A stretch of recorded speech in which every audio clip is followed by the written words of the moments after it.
From our archives, the Billy Graham Classics.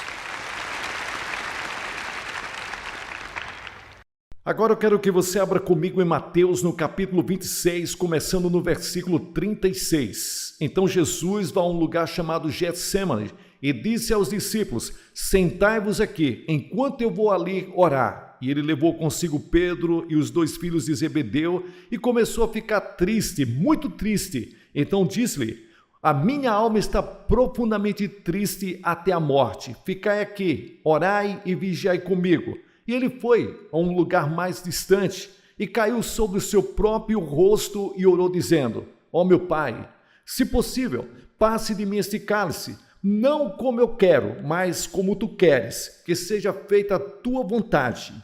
Veja este quadro, são as últimas 24 horas da vida de Cristo e foi o período mais negro da história de todo o mundo.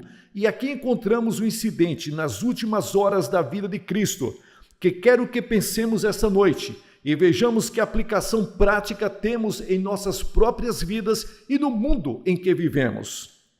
Muitas pessoas me escrevem e eles dizem que não entendemos o Evangelho, não entendemos o que você quer dizer, receber a Cristo ou nascer de novo, mas eu acho que mais pessoas escrevem para mim e dizem, e eles não entendem porque Cristo teve que morrer na cruz para que sejamos salvos. Eles não entendem as horas escuras do Getsêmani. Eles não entendem porque Cristo deu sua vida voluntariamente. Eles não entendem porque ele suportou a vergonha da cruz. Eles não entendem todas as frases da Bíblia que falam sobre o sangue de Jesus Cristo nas Escrituras. Você encontra a frase, o sangue de Cristo. O sangue de Cristo nos limpa de todo pecado. E as pessoas se revoltam porque não gostam disso. E se perguntam por que isso está na Bíblia e por que tanta ênfase colocada sobre a crucificação e a ressurreição de Cristo. Bem, esta noite, quero que vejamos que estas últimas 24 horas na vida de Cristo foram as mais escuras da história da humanidade. E ainda esta escuridão estava antes do amanhecer. E eu quero acreditar que a história se repete. E quando o mundo chega naquele momento de desespero, aquele momento em que está prestes a explodir, naquele momento em que parece não haver solução, naquele momento em que o sol nascer, o reino de Deus virá, porque temos a promessa nas Escrituras de que Jesus Cristo, o Filho do Deus vivo, está voltando a esta terra novamente. E ele vai estabelecer o seu reino, e então será atendida a oração que ele fez do Pai Nosso. Venha o teu reino, seja feita a tua vontade.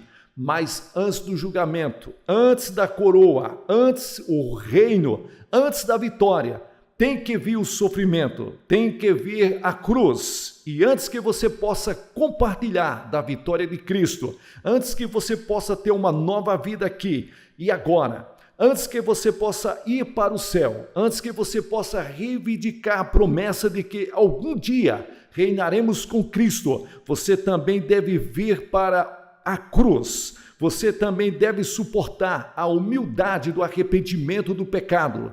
Você também deve vir na fé simples e ficar ao pé daquela cruz e receber o Salvador que se dispôs a ir para a cruz. E eu quero nessa noite que você veja que antes dele morrer, ele teve a última ceia com os seus discípulos no cenáculo. E eles foram agora para o Monte das Oliveiras, ao pé do monte. E agora eles estão em um jardim chamado Getsêmani. E Jesus deixa 8 de seus discípulos nos arredores do jardim. E ele leva 3 com eles, Pedro, Tiago e João. Ele vai um pouco mais longe no jardim e diz a estes 3 discípulos para vigiar e orar. E então ele sai a um tiro de pedra mais adiante e cai prostrado no chão e começa a oração agonizante. E antes de terminar, a Bíblia diz que ele estava suando gotas de sangue. Que agonia! Que oração Cristo deve ter feito naquela noite. Muitas vezes nas Escrituras você encontra Cristo orando a noite toda.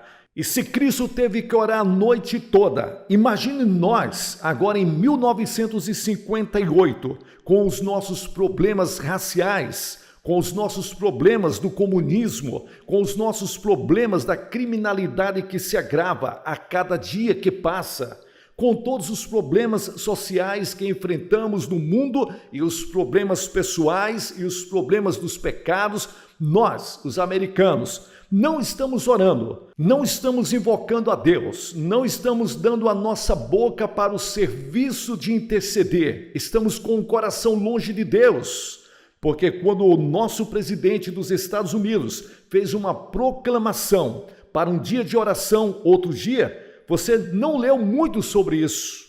Poucas igrejas observaram muito pouco e muitas poucas pessoas passaram algum tempo em oração, no dia de oração, quando o presidente disse que precisamos invocar a Deus, o povo não invocou.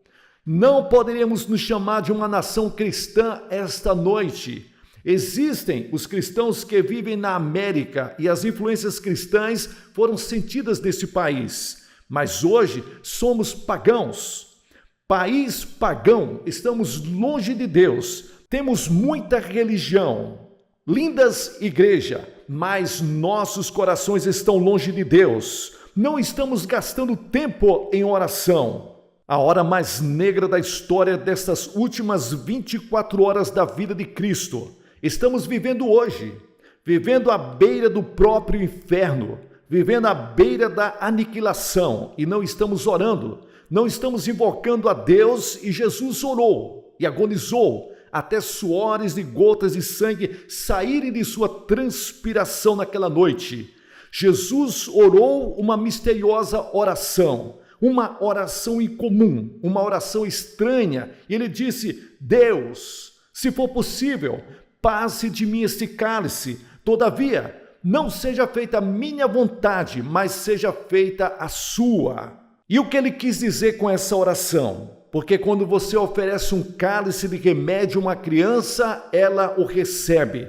Mas o que Jesus quis dizer naquela noite foi por causa do cálice amargo que foi oferecido a ele. E ele pede ao Pai. E eu quero que você veja esta noite. Ele sabia, Jesus, que a cruz estava sempre diante dele, a sombra da cruz. Desde o dia em que ele estava em seu batismo na tentação, as bodas de Canaã, quando ele disse que as minhas horas ainda não chegaram, quando a multidão queria que ele fosse feito rei e o exaltaram, na hora da transfiguração, quando ele falou com Elias e Moisés, ele sabia que deveria morrer. Ele ensinou a seus discípulos que ele deveria ir para a cruz, porque ele havia lido nas Escrituras do Antigo Testamento sobre o sofrimento do Messias, que devia suportar a sombra da cruz, estava sempre diante dele, o tempo todo.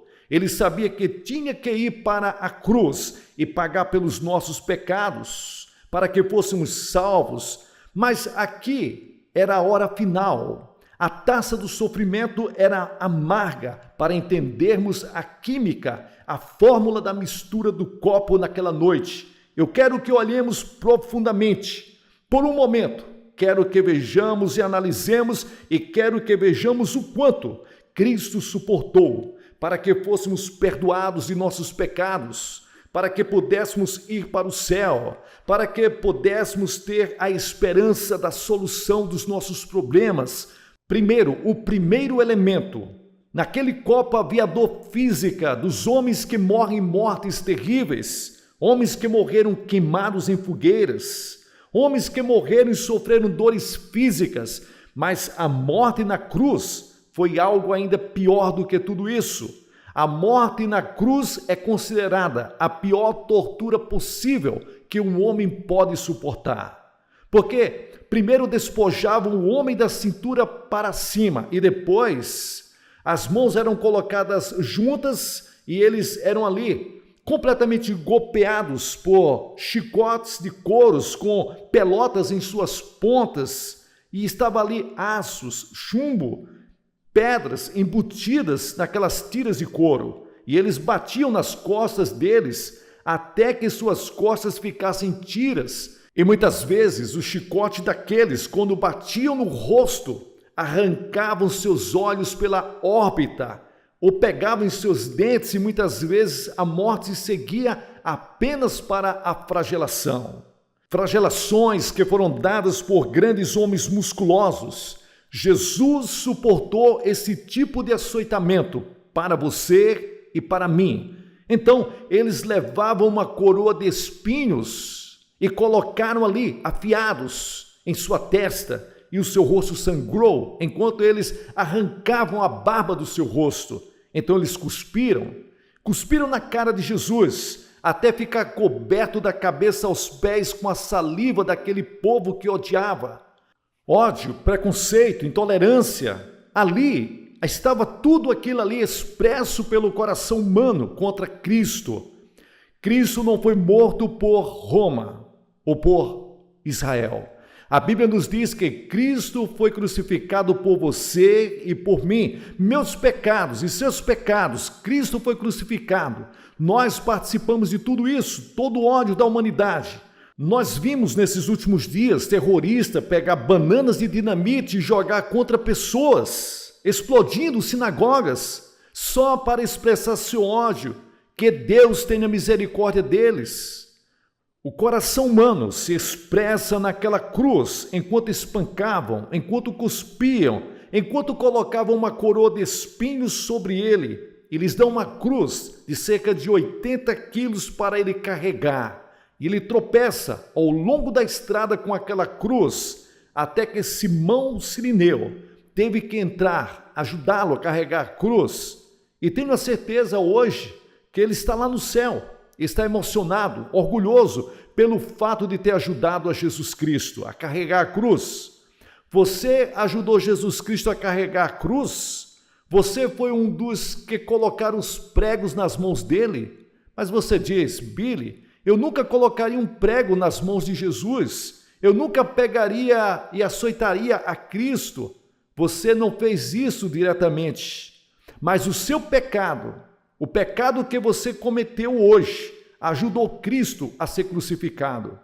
Porque essas pessoas eram os nossos representantes, estavam se expressando neles. Você e eu ajudamos Jesus a ser crucificado. Ele estava ali morrendo por nossos pecados. Então eles o levaram para o Gólgota e colocaram pregos em suas mãos, rasgaram as suas mãos e os seus pés, e ele não emitiu um som sequer. Saiu da sua língua. E a sua língua estava inchada, e ele ficou pendurado horas após horas naquela cruz terrível. E então, no final, às vezes, enquanto uma pessoa estava morrendo na cruz, os pássaros vorazes, os abutres, vinham com seus bicos de ferro e picavam enquanto a pessoa estava viva.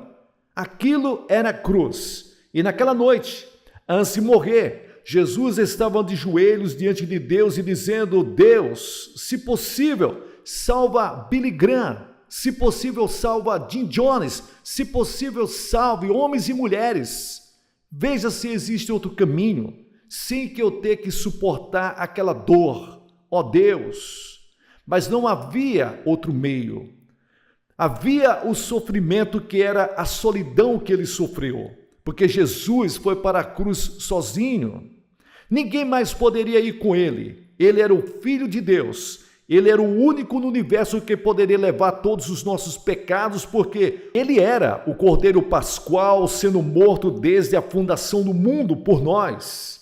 Ele tinha em seu corpo e em sua alma a capacidade de suportar nossos pecados, porque você vê, o pecado estava contra nós. Nós nos rebelamos contra Deus e merecíamos a morte, merecíamos o julgamento e merecíamos o inferno. Mas Jesus disse: eu aceitarei o julgamento, vou levar o inferno, vou levar o sofrimento. E ele foi naquela cruz sozinho, porque só ele poderia sofrer, só ele poderia ser oferecido como um sacrifício que seria agradável a Deus e reconciliaria Deus com o homem. Então ele aguentou sozinho. Judas o estava traindo por 30 moedas de prata, cerca de $25 hoje. Você o traiu hoje. A mentira que você contou traiu Jesus. O pensamento lascivo que você teve, a ação imoral que você fez, a trapaça que você fez nos negócios, tudo isso. Traímos Jesus. Quantas vezes nós o traímos? Nós fizemos parte disso. Somos tão culpados quanto Judas. Iremos para os mesmos lugares que Judas foi, a menos que nos arrependamos de nosso pecado e venhamos a Cristo e peçamos a Ele, perdoe-nos. Jesus morreu sozinho. Os discípulos o abandonaram. Pedro o negou. E ele está lá, sozinho, pendurado na cruz por nossos pecados. Há muitos tipos de solidão. Há a solidão da solidão. Eu estava em uma praia deserta na Índia e não vi uma pessoa por milhas e milhas naquela praia, muito bonita. Eu acho que ali está ao longo de uma vertente de coral da Índia e eu ouvi apenas a batida das ondas contra as rochas.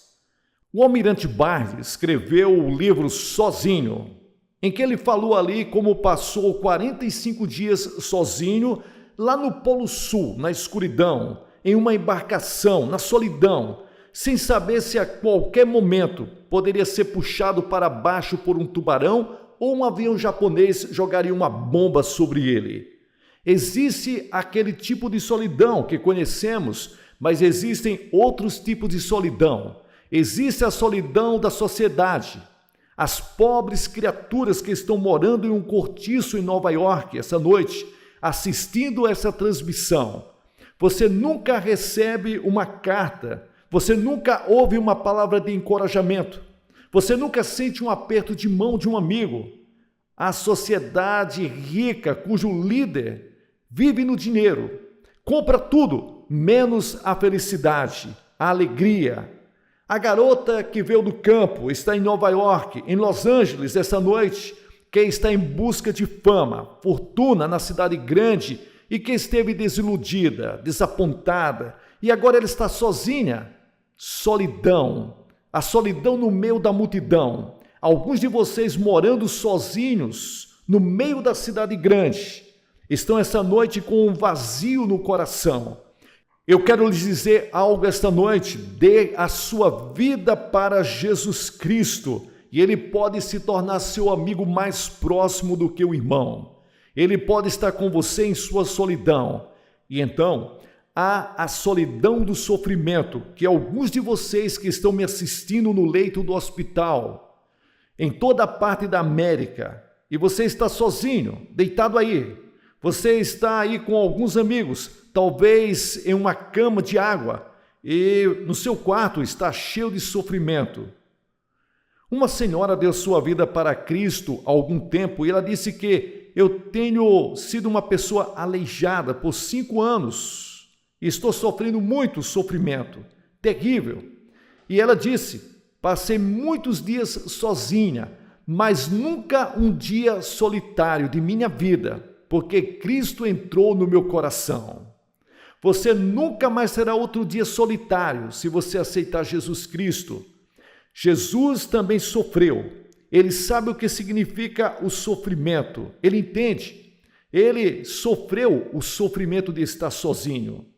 E ele pode vir e colocar a mão em sua testa e confortá-lo. Estar ao seu lado durante aquelas horas solitárias de sofrimento. E então, há a solidão da tristeza que você esteve muitas vezes no quarto de um doente. E você viu um ente querido ser arrancado de você, e você não podia fazer nada, e seu coração foi esmagado por decepções em sua vida. Talvez o seu marido tenha deixado você por alguém lá fora, ou talvez você tenha sido deixado pelo seu namorado, e seu coração está esmagado, partido, sangrando esta noite.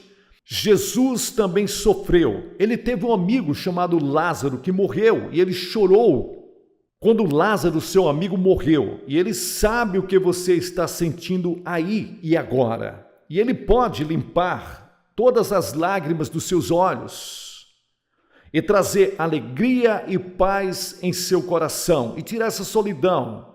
E então, Há a solidão de caráter que um homem pode encontrar em uma comunidade ou uma sociedade onde ele tem que se posicionar sozinho em algumas questões morais e não é fácil ficar sozinho. Moisés teve que se posicionar sozinho. Elias no Monte Carmelo teve que ficar sozinho.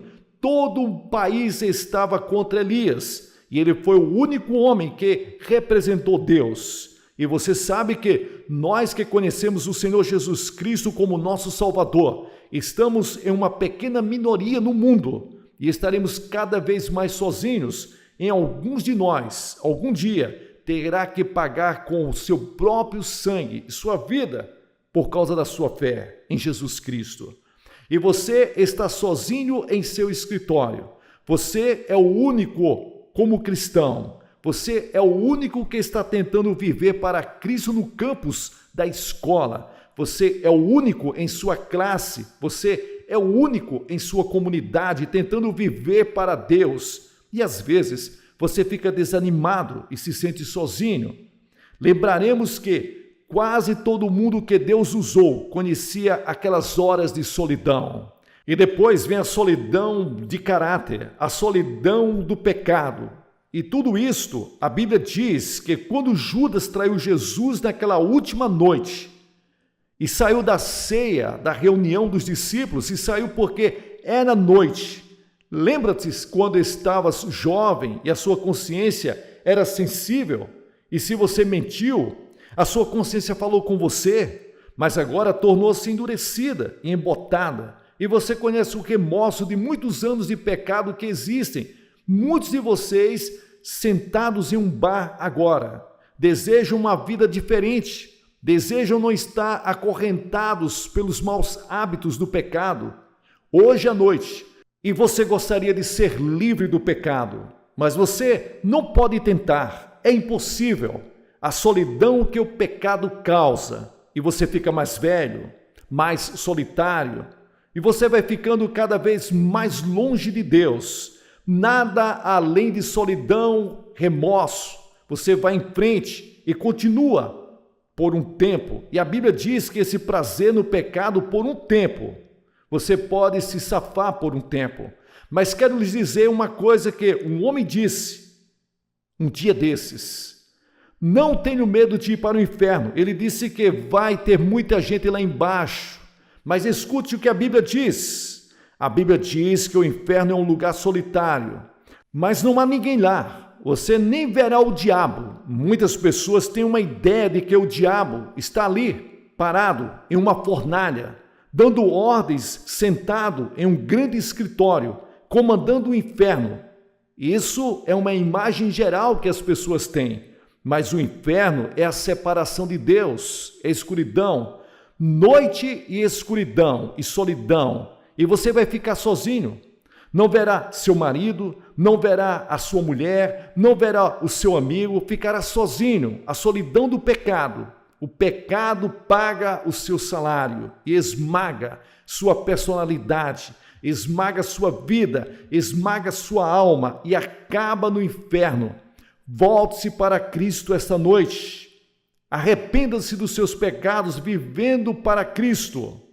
Deixa Cristo entrar e então o céu vai ser um lugar de comunhão, onde seus entes queridos e amigos estarão. O céu será um glorioso mundo de comunhão e amizade, e não haverá solidão no céu. A Bíblia diz que não haverá noite lá. Que esperança nós temos? Nós que conhecemos Jesus Cristo como nosso Salvador. Sim, a Bíblia diz que Cristo sofreu sozinho. Eu pisei o lagar sozinho. Não havia pessoas comigo, disse Jesus. Em terceiro lugar, o terceiro elemento amargo do cálice era a angústia mental que Jesus havia visto em Isaías, o profeta. Jesus sabia as aflições que tinha que sentir no dia seguinte, posterior àquela noite do jardim do Getsêmani. Ele sabia o que ia acontecer mentalmente, estava sofrendo a tamanha angústia, enquanto pensava no sofrimento do dia seguinte. E temos milhares de pessoas na América que estão sofrendo mentalmente, Temos milhares de problemas psicológicos, temos milhares de pessoas em nossas instituições mentais, temos milhares de pessoas hoje que estão confusas mentalmente. Quero dizer-lhes que Jesus pode tocar sua mente se você o deixar entrar, porque milhares de nossos problemas mentais são resultado da separação de Deus, ou resultado da idolatria, resultado de colocar outras coisas em primeiro lugar diante de Deus. É isto que causa o desequilíbrio mental muitas vezes. Dê a sua vida a Cristo, coloque Jesus Cristo em primeiro lugar e eu garanto a você que Ele pode lidar com muitos dos seus problemas mentais, psicológicos, psicopáticos que enfrentamos hoje nesse país. Milhares de pessoas que estão sofrendo mentalmente aqui no Sul. São milhares de pessoas que estão sofrendo angústia nesse momento em particular. Não é apenas um problema do Sul, é um problema mundial. É o problema na Índia, não é apenas um problema do Sul. E milhares de pessoas estão examinando suas almas, examinando suas consciências, e suas mentes são torturadas. E perplexo com qual é a coisa certa e a situação mental complicada que estão vivendo. Eu vos digo, Cristo é a resposta. Venha a Cristo, venha ao pé da cruz. Deixe-o tocar sua mente, seu coração e relaxar a sua alma, seu coração. Então, conheceremos o amor por nosso semelhante que não conhece limites e amaremos nossos vizinhos, como já disse. Existem milhares de pessoas que querem obedecer à lei, mas não sabem o que é a lei. E o governo federal fala uma coisa, o governo estadual fala outra. Eles ficam confusos e tem uma tremenda confusão no problema, porque é um problema constitucional, assim como é um problema racial e é tudo confuso. E muitas pessoas estão fazendo declarações emocionais no momento quando poderíamos ir a Deus, à cruz, e Cristo traria solução para todos os nossos problemas que nos confundem. Seja qualquer problema, existe solução somente em Jesus Cristo. Você precisa de Cristo. E em quarto lugar, o quarto elemento nesse cálice amargo que Jesus estava prestes a beber, era o cálice da angústia da alma. Todos os outros, físico, dor, solidão, sua vergonha e angústia mental, não eram nada comparados ao sofrimento espiritual que Cristo estava para sofrer na cruz naquele dia. E naquela noite, ele estava pensando nisto, seu sofrimento.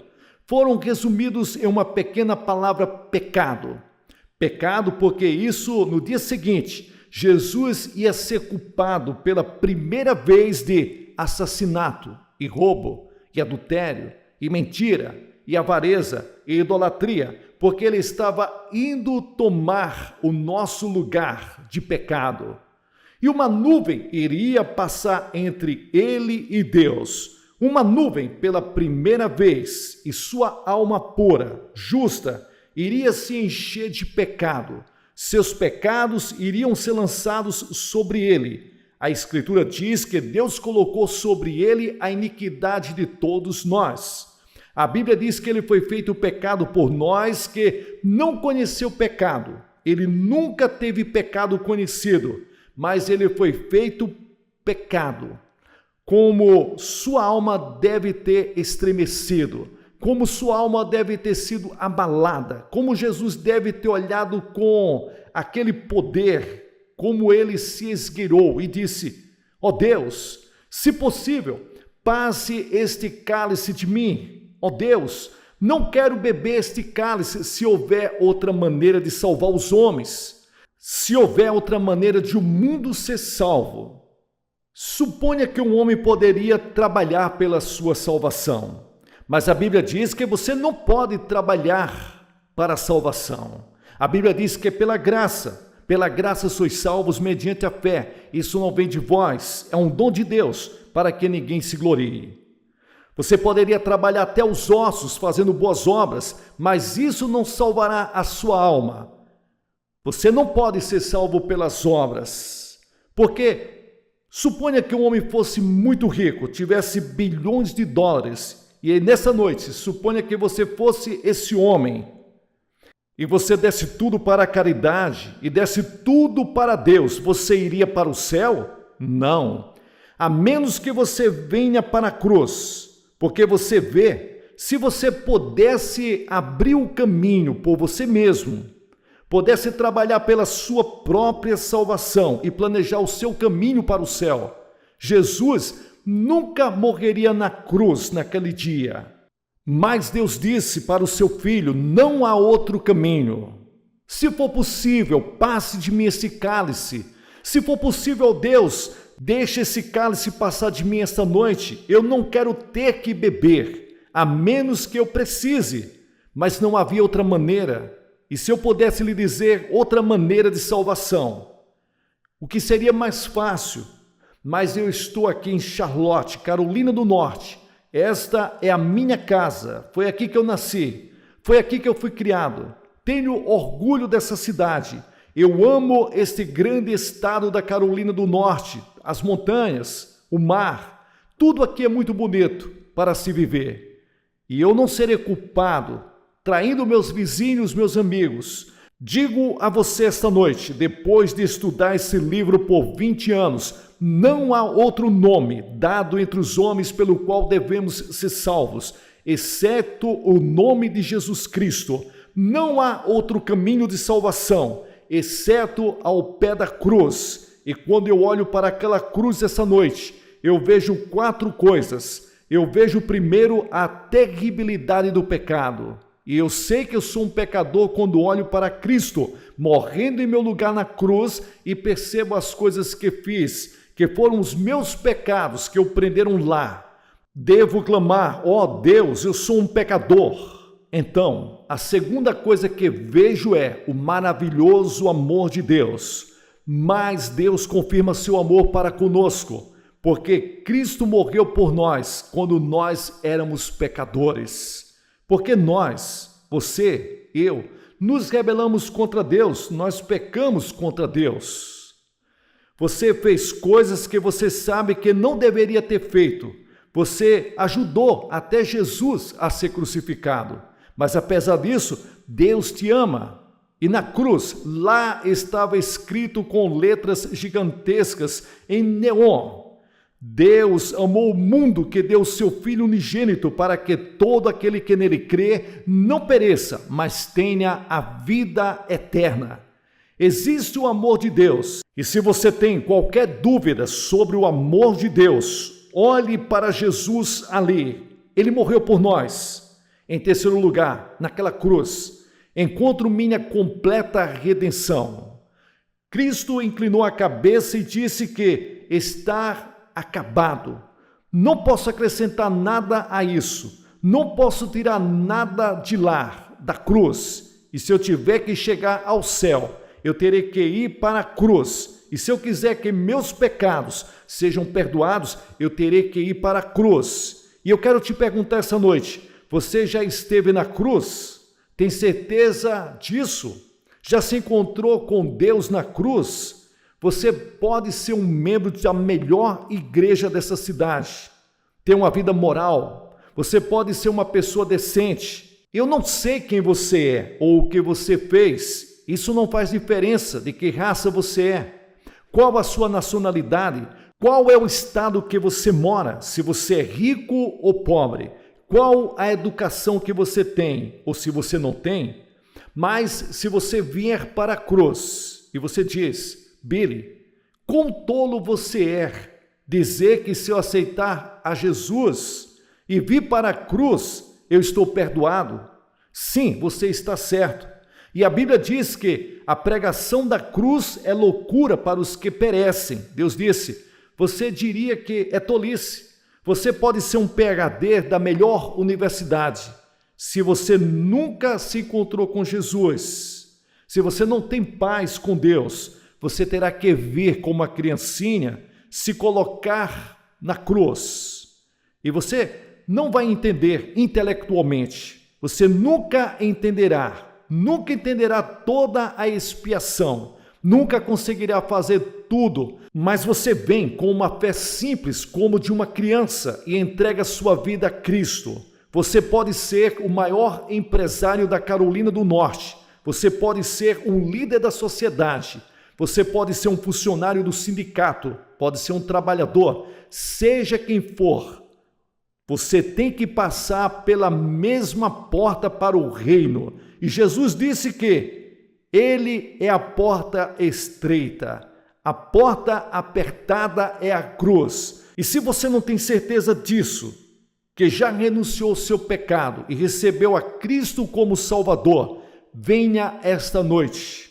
Porque eu não vejo como qualquer pessoa poderia resistir ao amor de Deus. Muitos me perguntam, qual é o pecado imperdoável? Eu vou te contar o pecado que Deus não pode perdoar. Qualquer homem ou mulher que rejeita ao seu Filho Jesus Cristo, que morreu pelos seus pecados, comete o pecado imperdoável. Não resta mais sacrifício pelo perdão. Não há outro jeito, e eu te digo, meus amados amigos desta grande nação, há apenas um caminho de perdão, redenção e salvação, e é a cruz. E estou pedindo para você vir para a cruz essa noite. Receba pela fé o seu Filho Jesus Cristo. Não negligencie, não deixe para outra noite. Você pode nunca mais ter outra oportunidade, outra noite como essa. Vou pedir a todos vocês, nesse edifício, que se levantem de seus assentos. Agora, centenas de vocês apenas se levantem agora e venham. Fiquem bem aqui na frente e digam esta noite, eu quero Cristo, eu vou me identificar com Ele na cruz. Estou pronto para deixar meus pecados. Estou pronto para me entregar a Cristo. Eu quero preencher a minha vida e quero que Ele me ajude a resolver meus problemas e perdoe meus pecados e alivie meus fardos. Eu quero que Ele entre em minha vida, esteja perto de mim como um irmão. Quero que Ele entre e me ajude e me perdoe e me purifique. Estou disposto a vir conhecer Ele na cruz. Deus diz, quero te conhecer, quero te ajudar, mas só vou encontrar você e ajudá-lo em um lugar, e essa é a cruz. E pode parecer tolice dizer, levante-se da cadeira e venha. Não me pergunte como isso acontece, eu só sei. Quando um homem vem a Cristo, ele nunca mais pode ser o mesmo. Eu só sei que sua vida muda se você vem para a cruz. E eu vou pedir a você para vir agora. Centenas de vocês em todo o prédio,